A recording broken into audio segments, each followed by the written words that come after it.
तो जैसा हम जिक्र कर रहे थे, पीएम मोदी का आज 2 घंटे से भी ज़्यादा लंबा भाषण हुआ है, जिसमें विपक्ष पर चुन चुनकर उन्होंने निशाना साधा है। और लोकसभा चुनाव में 8-10 महीने का ही वक्त बचा है, उससे पहले कुछ प्रमुख राज्यों के विधानसभा चुनाव होने, और एक तरह से आज ये जो पीएम मोदी का भाषण था, अविश्वास प्रस्ताव पर बहस का जवाब देते हुए उन्होंने आने वाले चुनाव का एजेंडा सेट कर दिया है। विपक्ष पर और खासतौर से जिस तरह का गठबंधन बनाया गया है उस पर उन्होंने तीखा वार किया है। 10 बड़ी बातें क्या हैं पीएम मोदी के आज के भाषण की, इस पर एक बार नजर डाल लेते हैं, उसके बाद विस्तार से एक एक बात पर हम चर्चा करेंगे। आपको ये भी बता दें कि जो अविश्वास प्रस्ताव था वो ध्वनि मत से गिर गया है, यानी जो विपक्ष की ओर से जो रणनीति थी कि पीएम मोदी को मणिपुर पर बोलने के लिए बाध्य किया जाए, शायद उसमें विपक्ष को कामयाबी मिली, क्योंकि पीएम मोदी ने मणिपुर पर भी विस्तार से अपनी बात रखी है। लेकिन उसके साथ साथ उन्होंने विपक्ष को भी लपेटे में लिया है और एक एक करके कई वार, तीखे वार पीएम मोदी ने विपक्ष के ऊपर किए हैं। 10 बड़ी बातें क्या हैं एक बार देख लेते हैं। उन्होंने कहा है कि विपक्ष का अविश्वास प्रस्ताव हमारे लिए शुभ है। उन्होंने पुराना इतिहास भी बताया, 2018 में जो अविश्वास प्रस्ताव लाया गया था उसका जिक्र किया और कहा कि तब अविश्वास प्रस्ताव आया था, उसके बाद हम पिछली बार से यानी 2014 की तुलना में भी ज़्यादा सीटें जीत करके आए और अब 2023 में अविश्वास प्रस्ताव आया है। 2024 में हम ज़्यादा सीटें जीत करके आएंगे और 2028 में आप एक बार फिर से हमारे खिलाफ अविश्वास प्रस्ताव लाएंगे। उन्होंने ये भी कहा कि 2024 में भारी बहुमत से वापसी होगी। उन्होंने INDIA गठबंधन पर हमला किया और कहा कि ये घमंडिया गठबंधन है। उन्होंने कांग्रेस पर परिवारवाद को लेकर निशाना साधा। उन्होंने कहा कि कांग्रेस को परिवारवाद पसंद है। उन्होंने ये कहा कि ये नामदार हैं तो हम कामदार हैं। उन्होंने कहा कि इसी घमंड के चलते कांग्रेस 400 से 40 पर आ गई है। उन्होंने मणिपुर का भी विस्तार से जिक्र किया और कहा कि मणिपुर में शांति का सूरज ज़रूर उगेगा, मणिपुर फिर विकास की राह पर आगे बढ़ेगा। उन्होंने ये भी कहा कि पूरा सदन ये चाहता है, पूरा देश ये चाहता है कि मणिपुर में शांति जल्द से जल्द बहाल हो। उन्होंने कहा कि पूर्वोत्तर हमारे जिगर का टुकड़ा है और उन्होंने विपक्ष पर आरोप लगाया कि ये सौतेला व्यवहार करते हैं और ये सौतेला व्यवहार इनके DNA में है। पीएम मोदी ने क्या कहा है मणिपुर के बारे में? उन्होंने ये कहा है कि केंद्र सरकार मणिपुर में शांति स्थापना के लिए काम कर रही है राज्य सरकार के साथ मिलकर, और वहाँ पर शांति का सूरज जल्दी ही उगेगा। आइए सुन लेते हैं। मणिपुर में अदालत का एक फैसला आया। अब अदालतों में क्या हो रहा है वो हम जानते हैं, और उसके पक्ष विपक्ष में जो परिस्थितियां बनी, हिंसा का दौर शुरू हो गया और उसमें बहुत परिवारों को मुश्किल हुई। अनेकों ने अपने स्वजन भी खोए। महिलाओं के साथ गंभीर अपराध हुआ और ये अपराध अक्षम्य है और दोषियों को कड़ी से कड़ी सजा दिलवाने के लिए केंद्र सरकार, राज्य सरकार मिलकर के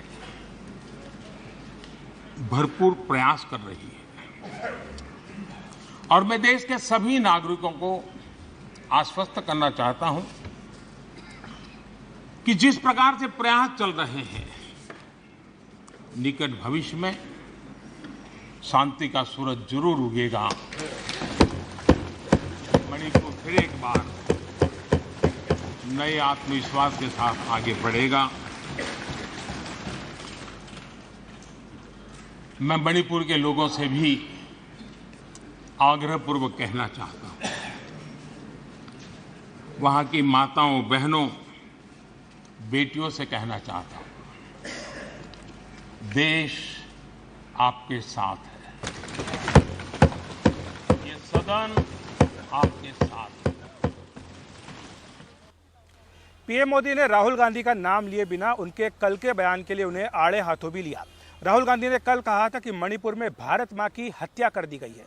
इस पर पीएम मोदी ने कहा कि कुछ लोग भारत माता की मृत्यु की कामना कर रहे हैं और इससे ज्यादा दुर्भाग्यपूर्ण कुछ भी नहीं हो सकता है। पता नहीं क्यों कुछ लोगों को भारत मां की मृत्यु की कामना करते नजर आ रहे हैं। इससे बड़ा दुर्भाग्य क्या है?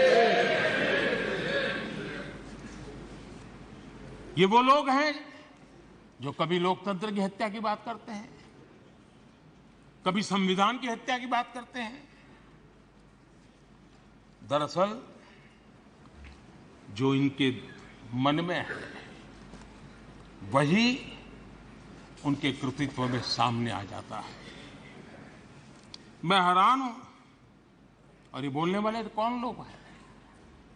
क्या ये देश भूल गया है? ये 14 अगस्त विभाजन विभीषिका पीड़ादायक दिवस आज भी हमारे सामने उन चीख को लेकर के, उस दर्द को लेकर के आता है। ये वो लोग जिन्होंने मां भारती के 3-3 टुकड़े कर दिए। जब मां भारती की गुलामी की जंजीरों से मुक्त कराना था, जब मां भारती की जंजीरों को तोड़ना था, बेड़ियों को काटना था, तब इन लोगों ने मां भारती की भुजाएं काट दी, मां भारती के 3-3 टुकड़े कर दिए। और ये लोग किस मुंह से ऐसा बोलने की हिम्मत करते हैं? और पीएम मोदी ने जो नया गठबंधन बना है विपक्ष का, उस पर भी तीखा हमला बोला। उन्होंने कहा कि इन्होंने एनडीए नाम चुरा लिया और इसमें 2 आई लगा दिए। दोनों ही आई घमंड के हैं और इसीलिए इस गठबंधन का नाम इंडिया गठबंधन नहीं बल्कि घमंडिया गठबंधन है। खुद को जिंदा रखने के लिए इन्हें एनडीए का ही सहारा लेना पड़ा है, लेकिन आदत के मुताबिक घमंड का जो आई है ना, आई वो उनको छोड़ता नहीं है। और इसलिए एनडीए में 2 आई पिरो दिए, 2 घमंड के आई पिरो दिए। पहला आई 26 दलों का घमंड और दूसरा आई एक परिवार का घमंड। एनडीए भी चुरा लिया कुछ बचने के लिए और इंडिया के भी टुकड़े कर दिए। I dot, N dot, D dot, I dot, A. और पीएम मोदी ने 2018 में जिस तरह से विपक्ष अविश्वास प्रस्ताव उनकी सरकार के खिलाफ लेकर के आया था उसका जिक्र किया। उन्होंने कहा कि यह ईश्वर का ही आदेश था कि विपक्ष के साथी 2018 में मेरे खिलाफ अविश्वास प्रस्ताव लेकर आए। तब मैंने कहा था कि हमारी सरकार का फ्लोर टेस्ट नहीं है बल्कि ये विपक्ष का ही फ्लोर टेस्ट हुआ है। और जब भी मतदान हुआ तो विपक्ष के पास जितने वोट थे वो उतने वोट भी जमा नहीं कर पाए। एक बार फिर से पीएम मोदी ने भविष्यवाणी की है कि 2028 में भी विपक्ष ऐसा ही अविश्वास प्रस्ताव उनकी सरकार के खिलाफ लाएगा। आइए सुन लेते हैं। भगवान का आशीर्वाद मानता हूं कि ईश्वर ने विपक्ष को सुझाया और वो प्रस्ताव लेकर आए। –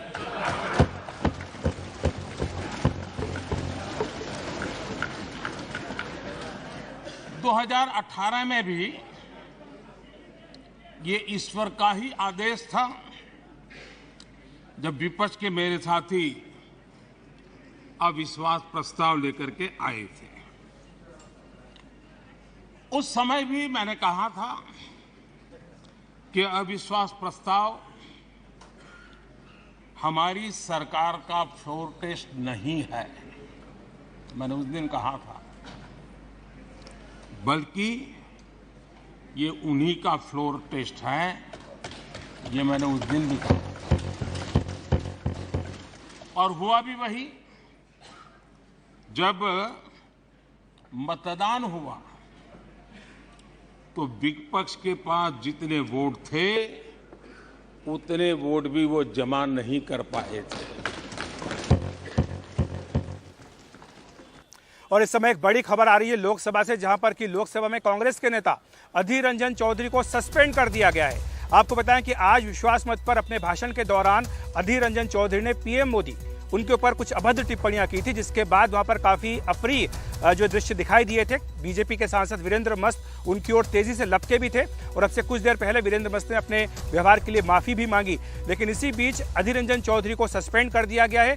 ये उनका मामला प्रिविलेज कमेटी को सौंप दिया गया है और जब तक प्रिविलेज कमेटी की रिपोर्ट नहीं आएगी तब तक अधीर रंजन चौधरी लोकसभा से सस्पेंड रहेंगे। कल आखिरी दिन है। हमारे सहयोगी राजीव रंजन हमारे साथ जुड़ गए हैं। राजीव, क्या मामला है?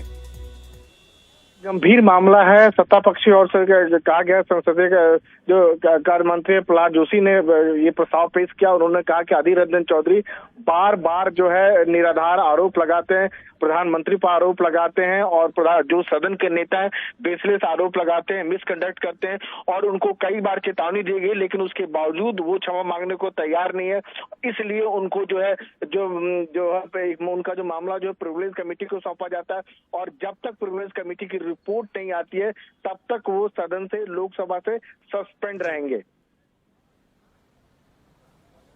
जी, तो राजीव, आपका बहुत बहुत शुक्रिया। तो बड़ी खबर राजीव रंजन हमारे सहयोगी जानकारी दे रहे हैं कि लोकसभा में जो कांग्रेस के नेता हैं, एक तरह से एलओपी का दर्जा कांग्रेस को हासिल नहीं है, लेकिन वो कांग्रेस पार्टी के नेता हैं। कई जो समितियां होती हैं उनमें वो हिस्सेदारी भी करते हैं विपक्ष की ओर से, उन्हें निलंबित कर दिया गया है। उनके बर्ताव के चलते मामला प्रिविलेज कमेटी को सौंपा गया है। जब तक प्रिविलेज कमेटी की रिपोर्ट नहीं आएगी तब तक वो सस्पेंडेड रहेंगे। वैसे तो कल मानसून सत्र का आखिरी दिन है, लेकिन इसके बाद सवाल उठता है कि क्या ये जो निलंबन उनका है वो शीतकालीन सत्र तक जाएगा, ये भी एक बड़ा सवाल रहेगा। हॉट टॉपिक में फिलहाल वक्त एक ब्रेक का।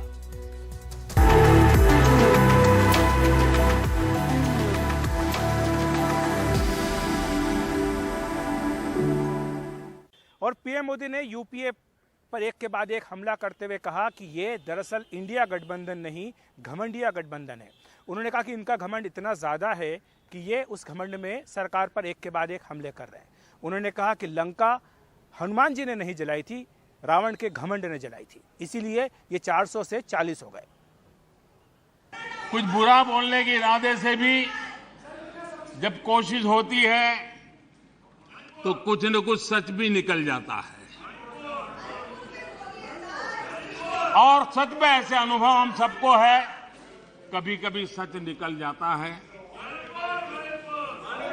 लंका हनुमान ने नहीं जलाई, लंका हनुमान ने नहीं जलाई, उनके घमंड ने जलाई। और ये बिल्कुल सच है। आप देखिए, जनता जनार्दन भी भगवान राम के रूप की है, जनता जनार्दन भी भगवान राम के रूप की है और इसलिए 400 से 40 हो गए। हनुमान ने लंका नहीं जलाई, घमंड ने जलाई और इसलिए 440 हो गए, 400 से 40 हो गए।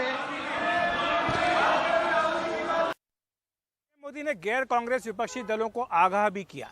राहुल गांधी का नाम लिए बिना उन्होंने कहा कि आप जिनके पीछे पीछे चल रहे हैं उन्हें ना तो देश की भाषा की समझ है, ना ही देश की संस्कृति की समझ है। पीएम मोदी ने यहां तक कहा कि इन्हें तो लाल मिर्च और हरी मिर्च का अंतर भी नहीं पता। मैं हैरान था कि ये गठबंधन लेकर आप जनता के बीच जाएंगे। मैं विपक्ष के साथियों को कहना चाहता हूं, आप जिसके पीछे चल रहे हो, आप जिसके पीछे चल रहे हो, उसको तो इस देश की जबान, इस देश की संस्कार की समझ ही नहीं बची है। पीढ़ी दर पीढ़ी ये लोग लाल मिर्च और हरी मिर्च का फर्क नहीं समझ पाए। तो हॉट टॉपिक में आज इतना ही। नमस्कार।